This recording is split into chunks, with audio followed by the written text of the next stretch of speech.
আসসালামু আলাইকুম বন্ধুরা, তোমাদের সবাইকে জানাই ঈদের শুভেচ্ছা। আজকে ঈদের সকালবেলা ইফরাজ ঘুমিয়ে আছে, ঈদ পড়তে যাবে, সেই জন্য আমি ওকে ঘুম থেকে তুলছিলাম। ইফরাজ, ইফরাজ ওঠো, ওনা ঈদ পড়তে যাবে যে। হ্যাঁ, উঠে পড়ো উঠে পড়ো, টাইম হয়ে গেছে, তাড়াতাড়ি উঠে পড়ো।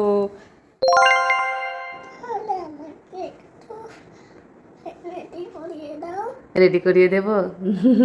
ঈদ মুবারক, ঈদ মুবারক। ইহান, ইহান উঠে পড়ো, ঈদ পড়তে যাবে। ইহান বাবু ওঠো ওঠো। এই দেখো দাদা রেডি হয়ে গেছে। ইহান উঠে পড়ো, দাদা ঘুম থেকে তোমাকে তুলতে এসেছে, ওঠো ওঠো ওঠো। এই দেখো এদিকে পাপাও রেডি হয়ে গেছে। এই তো ইহান উঠে পড়েছে। এই যে ইহান রেডি। ঈদ মুবারক, ঈদ মুবারক। রেডি?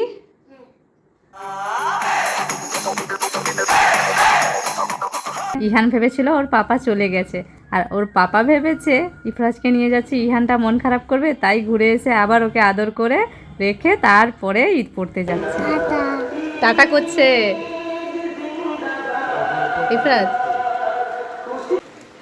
আজকে সকাল সকাল কোথায় কোথায় বৃষ্টি হয়েছে কমেন্ট করে জানিও। 1 hour later. এ কি অবস্থা, ঈদ পড়ে দেখো ইফরাজের পাঞ্জাবির কালার পুরো উঠে আছে। এরকম ভিজে ভিজে সবাই ঈদ পড়েছো?